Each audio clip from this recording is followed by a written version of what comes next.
warahmatullahi wabarakatuh. Waalaikumsalam warahmatullahi wabarakatuh. Apa kabarnya hari ini? Alhamdulillah, luar biasa.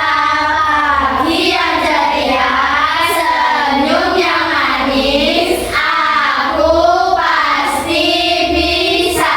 Yes, yes, yes, oke. Berdoa dulu. Bismillahirrahmanirrahim. Alhamdulillahirabbil alamin. Arrahmanirrahim. Maliki yaumiddin. Iyyaka na'budu wa iyyaka nasta'in. Ihdinas siratal mustaqim. Siratal ladzina an'amta 'alaihim ghairil maghdubi 'alaihim waladdallin. Amin. Bismillahirrahmanirrahim. Raditu billahi rabbal wa bil islami dinan wa bi Muhammadin nabiyyan wa rasulan. Asyhadu an la ilaha illallah wa asyhadu anna Muhammadar Rasulullah. Rabbi zidni ilman warzuqni fahman walhamdulillahi rabbil alamin.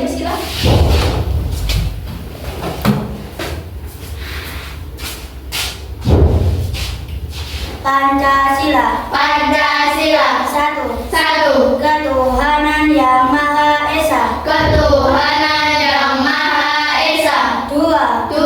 Kemanusiaan yang adil dan beradab. Kemanusiaan yang adil dan beradab. Tiga.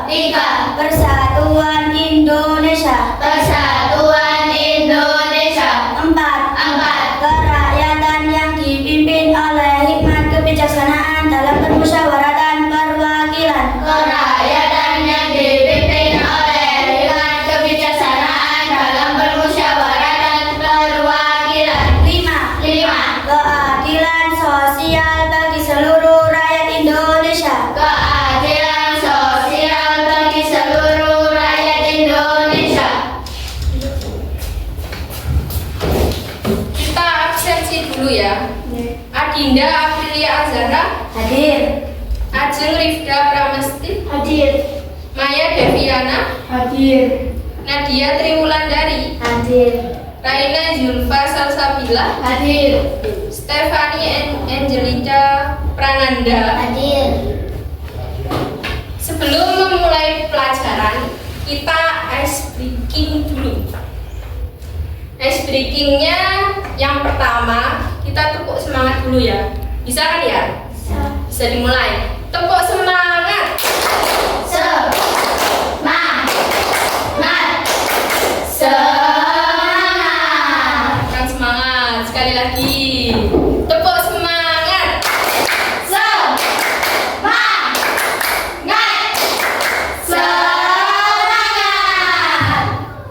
Langsung ke materinya ya. Materi yang dibahas kali ini tentang mata pelajaran bahasa Indonesia, IPS sama IPA. Materinya tentang menjelaskan pekerjaan yang ada di lingkungan sekitar kita, sekaligus sumber daya alam di lingkungan kita, dan yang terakhir proses pembuatan teh. Yang ada di tema 4. Di tema 4 tentang berbagai pekerjaan. Di subtema 1 ada pentingnya keseimbangan alam dan kelestarian sumber daya alam yang ada di mata pelajaran IPA. Nah, di sini apa sih keseimbangan alam itu? Ada yang tahu? Kalau tahu angkat tangan. Atau kayak mengapa sih kita harus yang namanya menjaga keseimbangan alam? Ada yang tahu? Nggak tahu. Keseimbangan alam, menjaga keseimbangan alam itu dapat menguntungkan semua makhluk hidup yang ada di sekitar kita. Makhluk hidup seperti manusia, hewan, tumbuhan, itu kan yang namanya membutuhkan yang namanya sumber daya alam. Nah, di situ ada juga usaha untuk melestarikan sumber daya alam. Yang pertama, penanaman kembali hutan yang gundul atau yang namanya reboisasi. Pernah dengar kan reboisasi? Reboisasi disebabkan karena kebakaran yang dilakukan secara sengaja oleh manusia. Untuk melestarikannya lagi kita perlu yang namanya reboisasi itu tadi. Yang kedua, membuat tambak ikan dan udang di aliran sungai.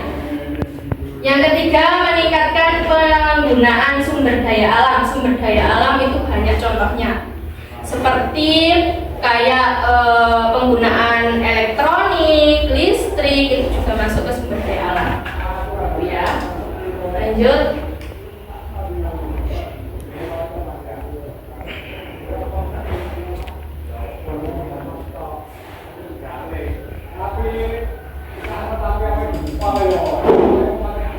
Nah, di sini itu ada yang tahu itu namanya pohon atau tanaman apa?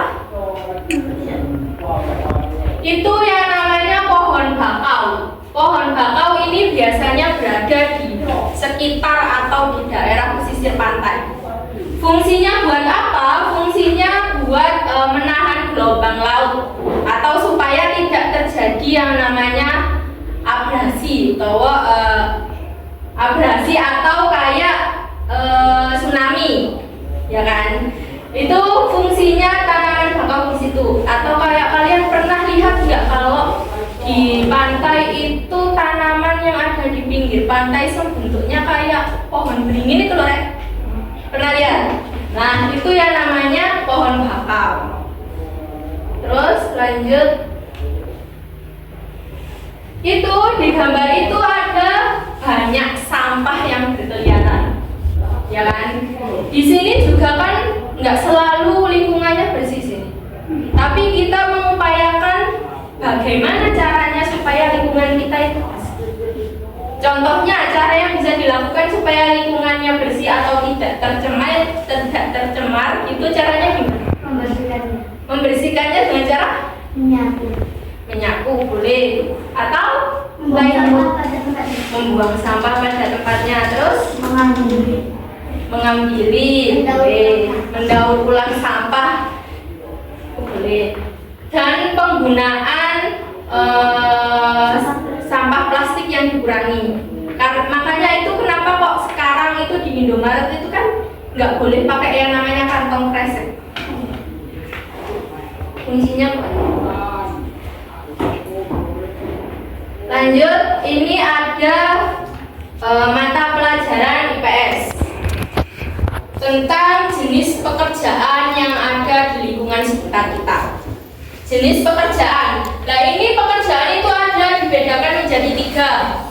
Yang pertama, jenis pekerjaan di dataran tinggi, dataran rendah, dan daerah pantai. Di situ digarisbawahi ada dataran tinggi dan dataran rendah. Ada yang tahu bedanya dataran tinggi sama dataran rendah? Nggak tahu. Dataran tinggi itu daerah atau tanah yang ketinggiannya lebih dari 200 meter. Kalau dataran rendah berarti sebaliknya. Contoh pekerjaannya di situ dataran tinggi seperti berkebun atau perkebunan pekerjaannya, terus atau kayak perkebunan itu banyak macamnya, perkebunan teh, stroberi, terus beda. Kalau padi itu ada di dataran rendah, ini yang dataran tinggi, perkebunan atau kayak perkebunan biasanya ada di pegunungan itu loh, Ren.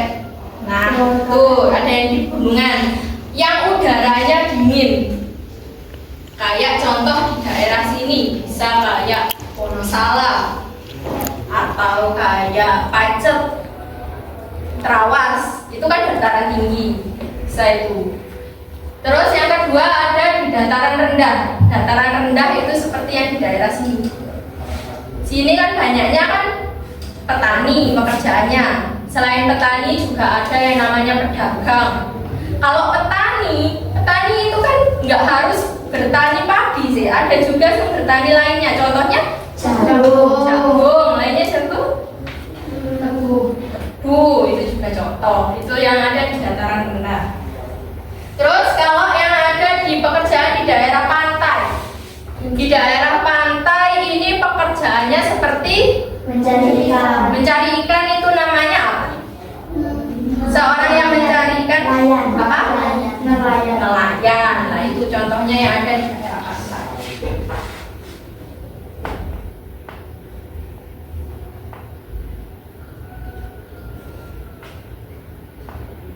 Ini video tentang alam di dataran tinggi. Nah, seperti contoh ada di perkebunan teh,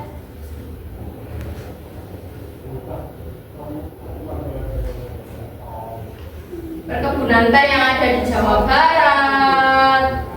Terus lalu ini contoh prosesnya.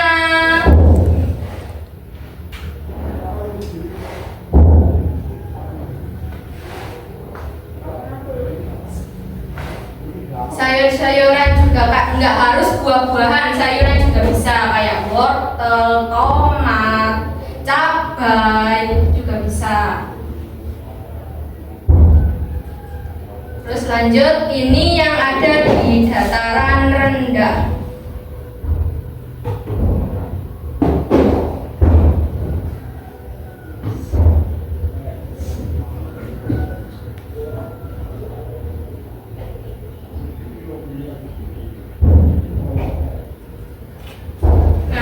Pengertiannya berada di bawah 200 meter. Dataran rendah itu kayak pertanian, dan juga hampir sama, cuman beda ada di tempatnya.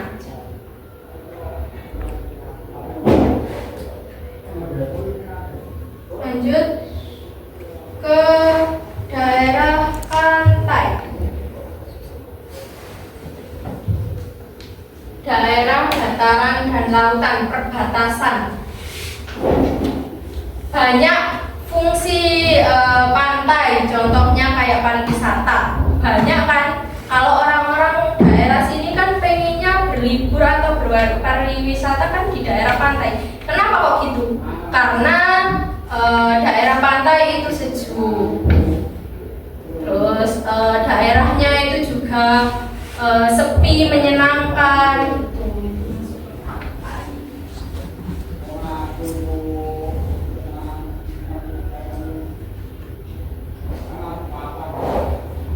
Terus lanjut, nah, di terakhir pelajaran IPS ini ada sebuah contoh soal, sebutkan jenis-jenis pekerjaan di lingkungan sekitarmu. Berarti lingkungan sekitarnya kita. Contohnya apa pekerjaan di lingkungan sini? Supir. Satu-satu. Apa? Supir. Terus guru. Terus petani. Terus dokter.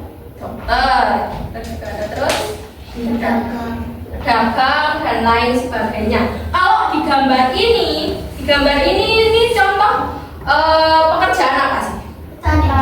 Tani.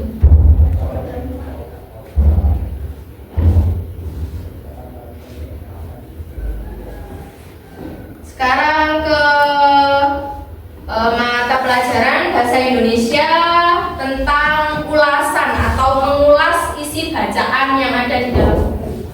Nah, yang kita pelajari di sini itu tentang proses pembuatan teh yang ada di Indonesia. Kamu kan proses pembuatan teh yang bisa dilakukan di dataran tinggi. Hal-hal yang bisa diulas datanya atau informasinya. Terus juga inti bacaan, itu tentang apa bacaannya, manfaatnya sekaligus kelebihan dan kekurangannya. Mengenal perkebunan teh di Indonesia. Ini ada di daerah dataran tinggi seperti contoh gambar yang ada di sini. Teh merupakan minuman yang banyak dikonsumsi oleh masyarakat. Contohnya teh itu banyak jenisnya, Rek. Ada yang teh hijau, ada yang teh hitam juga ada. Itu beda di jenisnya, beda nanti juga di cara pembuatannya. Tapi yang kita bahas di sini itu tentang teh hijau yang ada biasanya disebarkan di daerah sini, yang dibentuk dalam kotak-kotak itu loh. Nah, itu. Nah, ini di Indonesia tanaman teh tumbuh subur di wilayah pegunungan. Kenapa kok suburnya berada di wilayah pegunungan? Karena udara sejuk. Karena udaranya sejuk. Betul. Terus teh merupakan salah satu tanaman yang tumbuh di daerah ketinggian antara 200 sampai 2000 meter. Tanaman teh juga tumbuh dengan baik di suhu 14 sampai 25 yang cukup mendapat curah hujan. Berarti ini tanaman teh ini tidak cocok berada di daerah dataran rendah. Kenapa kok gitu?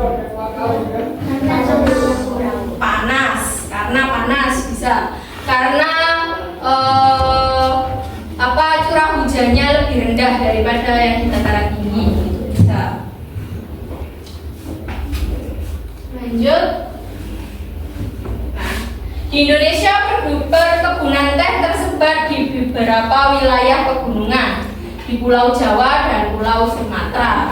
Kedua pulau ini sangat mendukung pertumbuhan teh karena tanahnya sangat subur. Tanah sangat subur. Bagaimana sih ciri-ciri tanah sangat subur? Ada yang tahu? Ada yang tahu? Salah satu cirinya aja wes. Bagaimana kamu bisa mengetahui tanah itu subur atau enggak? Itu gimana caranya? Gak ada yang tahu? Tanah yang salah satu cirinya kalau tanah yang subur itu biasanya tanahnya itu enggak retak-retak. Kamu pernah lihat nggak tanah yang retak-retak? Itu karena apa? Tanah retak-retak ini kekeringan, kekurangan air, itu salah satu contoh. Nah, caranya kita gimana kalau supaya tanah itu subur? Caranya bisa pakai yang namanya pupuk. Makanya kenapa kok setiap kita nanam tanaman atau nanam sesuatu, bunga dan lain-lain, itu butuh yang namanya pupuk. Karena kalau tanah sendiri atau tanah di daerah kita sendiri itu nggak begitu subur, makanya itu kita dibutuhkan yang namanya pupuk buat menyuburkan tanah kita. Tuh, pohon teh juga berfungsi untuk mencegah terjadinya erosi. Tanaman teh yang ditanam berjajar tapi dengan jarak 1 meter dapat menahan derasnya aliran air sehingga tidak terkikis terbawa air. Jadi selain berfungsi sebagai bahan minuman, teh juga berfungsi untuk lingkungan. Itu manfaatnya ya. Nah, sekarang ke proses pembuatan teh. Proses pembuatan teh ini yang di sini itu hanya ringkasnya atau simpelnya. Jadi yang di depan ini itu teh dari perkebunan teh dipetik, terus diolah, terus dijadikan teh dalam kemasan. Tapi kalau dijabarkan itu prosesnya yang pertama kan dipetik dulu, ya kan? Setelah dipetik, mencucinya, dicuci. Supaya apa kalau dicuci? biar bersih. Biar bersih. Setelah dicuci, terus ada yang namanya pelayuan. Pelayuan itu fungsinya buat mengurangi kadar air, atau pelayuan itu buat daunnya itu supaya layu gitu loh. Kamu pernah lihat daun layu nggak? Pernah kan ya? Nah itu pembuatan teh itu bisa dengan cara itu. Terus setelah dilayukan baru nanti dikeringkan. Dikeringkan dengan cara dijemur. Setelah dijemur ada yang namanya dioksidasi. Ada yang tahu oksidasi itu apa? Enggak. Oksidasi itu perubahan warnanya. Perubahan warna. Makanya kalau kalian pernah lihat bubuknya teh enggak? Di dalam kemasannya, yang di dalam kemasan ya, pernah dibuka kan ya? Lah itu warnanya, kenapa kok warnanya itu coklat-coklat kehitaman? Ya kan? Sedangkan daun yang seger itu kan warnanya hijau. Nah, itu dari mana kok bisa jadi warna coklat? Ya karena dioksidasi itu tadi. Buat supaya kalau setelah dikeringkan itu buat supaya lebih coklat lagi atau lebih hitam lagi. Itu. Terus setelah itu bisa langsung dikemas dalam bentuk kemasan sasetan. Setelah dikemas dalam bentuk sasetan baru di box. Itu tentang proses pembuatan teh. Sudah. Itu materi yang baru kita bahas 3 mata pelajaran tadi. Dari sini apakah ada yang ditanyakan? Ada. Namanya siapa? Ajeng.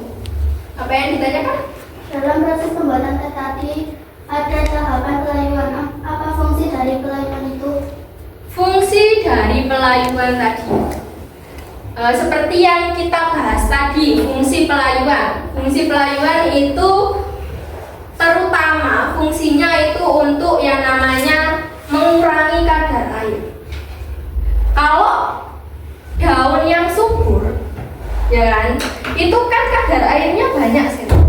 Kenapa kok gitu? Soalnya kalau hujan yang selalu buat menampung air itu kan daun sama tanah atau akar. Tapi kalau dalam permukaan berarti daunnya itu tadi. Makanya itu ya ada yang namanya pelayuan buat mengurangi kadar air dalam proses pengeringan supaya tadi sebelum dikeringkan itu caranya lebih cepat. Kalau kamu nunggu dikeringkan dulu tanpa ada pelayuan itu akan membutuhkan waktu yang lumayan lama. Makanya itu kenapa kok dibutuhkan yang namanya pelayuan. Sudah jelas? Ada yang ditanyakan lagi? Nah, hubungan pekerjaan dengan sumber daya alam.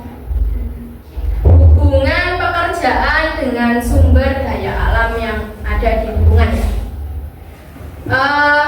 Apa sih hubungannya? Hubungannya itu gini. Pekerjaan itu kan membutuhkan yang namanya sumber daya alam. Contoh seorang petani. Petani pekerjaannya kan seorang petani, tapi dia membutuhkan yang namanya sumber daya alam seperti sawah, lahannya, tanamannya. Nah kalau nggak ada yang namanya lahan, sawah, tanaman, air, gimana dia bisa menanam padi itu tadi kan nggak bisa sih. Nah itu contoh lain kayak seorang nelayan kan juga membutuhkan yang namanya sumber daya alam, pantainya, ikannya. Kalau nggak ada pantai terus nelayan mau menangkap ikannya di mana? Itu. Selain itu keadaan lingkungan juga mempengaruhi pekerjaan tersebut. Keadaan lingkungan, contoh lingkungannya bersih atau enggak. Kalau lingkungannya bersih, kita bekerjanya kan juga nyaman, ya kan? Kalau lingkungannya kotor, kayak banyak sampah, kayak kita bekerja di depannya kita banyak sampah. Apakah pekerjaan kita itu di situ itu nyaman? Tidak. Nah itu juga mempengaruhi. Terus selain itu ada juga kayak kondisi air di di pemukimannya kamu, kalau airnya bersih kan kalian nggak kenapa-napa. Tapi kalau airnya kotor, seumpama air yang kalian minum itu kotor, apa yang terjadi? Sakit perut, ya kan? Menyebabkan banyak yang namanya penyakit. Tuh, namanya pekerjaan sama lingkungan kita. Sudah jelas? Ada yang tanyakan? Ya. Apa? Apa yang terjadi jika kita tidak menjaga sumber daya alam? Seperti yang tadi dijelaskan, apa yang terakibatnya? Akibat dari kita tidak menjaga sumber daya alam tersebut.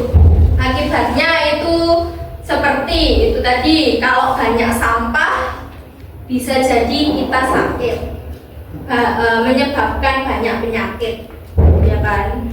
Kayak seperti gini, contohnya gini, kamu nggak membuang sampah di tempatnya atau membuang sampah sembarangan di daerah sekitar rumah lah atau samping rumah, banyak sampah numpuk di situ karena kamu tidak membuang sampah sembarangan, tidak membuang sampah di tempatnya, ya kan? Nah kalau di situ banyak sampah, otomatis kan nyamuk, lalat kan di situ, ya kan?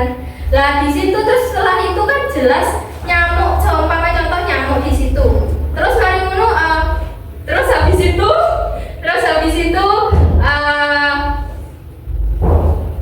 di rumah kamu terus kamu digigit nyamuk dari sampah, dari minum itu mau atau lalat dari situ, terus ke kamu itu kan bisa malah merusak kesehatannya kamu sendiri. Contohnya gitu. Terus lainnya kerusakan lingkungan. Kerusakan lingkungan itu kayak kalau di rumahnya kamu atau di daerah pemukimannya kamu di desa, ya kan? Di desa, kalau di desa itu banyak sampah, itu kan jelas lingkungannya kamu tercemar sih. Makanya kenapa kok desa itu selalu kadang 1 minggu sekali, ya kan? Itu ada yang namanya kerja bakti, ya. Kerja bakti yang dilakukan per RT biasanya itu. Nah, itu fungsinya supaya lingkungan yang ada di sekitar kita itu bersih, nggak tercemar. Itu supaya nggak terjadi yang namanya kerusakan lingkungan. Sama juga dengan pencemaran lingkungan. Pencemaran lingkungan itu kayak contoh kamu membuang sampah di sungai. Kan sungainya tercemar, banyak sampah. Nah itu otomatis kan lingkungannya juga tercemar karena banyaknya sampah itu tadi. Karena itu kita harus menjaga lingkungannya kita dari yang namanya sampah atau pencemaran itu tadi. Apakah sampah itu hanya ada di sampah plastik dan sampah botol atau daun saja? Apa? Tidak. Terus lainnya seperti apa contohnya? Kulit buah. Lainnya sampah organik sama anorganik. Apa bisa? Yang mencemari lingkungan. Yang bisa mencemari lingkungan apa? Sampah plastik. Lainnya? Ada yang namanya limbah pabrik. Limbah pabrik biasanya kan dibuangnya di sungai, ya kan? Pernah lihat sih ya? Dibuangnya di sungai. Nah, seumpama di sungai itu tadi banyak ikan, apa yang terjadi? Ikannya mati semua. Masuk dari pencemaran lingkungan itu tadi. Udah jelas? Ada yang ditanyakan lagi? Nggak ada. Kalau nggak ada, bisa kita tarik kesimpulan. Kalau nggak, sebelum tarik kesimpulan, saya akan memberikan refleksi atau lembar kerjanya kalian. Ini nanti dikerjakan sesuai dengan yang kita pelajari ini tadi.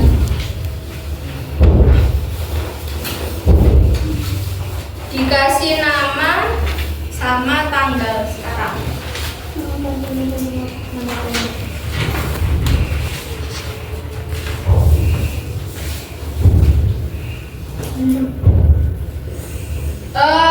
Kira-kira kalian mengerjakan itu butuh waktu berapa menit? 5 menit? 5 menit? Ya, berarti setelah 5 menit bisa kita kumpulkan ya. Nama panjang atau nama pendek? Nama pendek.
Sudah 5 menit. Saya rasa pekerjaan kalian sudah selesai semua ya. Kalau gitu silahkan dikumpulkan masing-masing.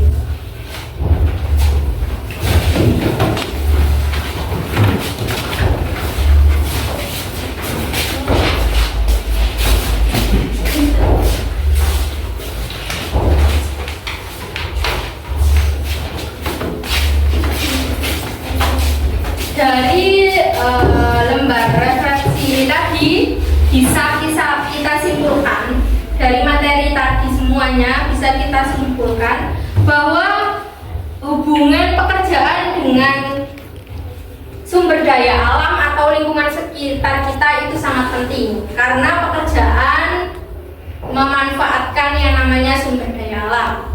Selain itu, pekerjaan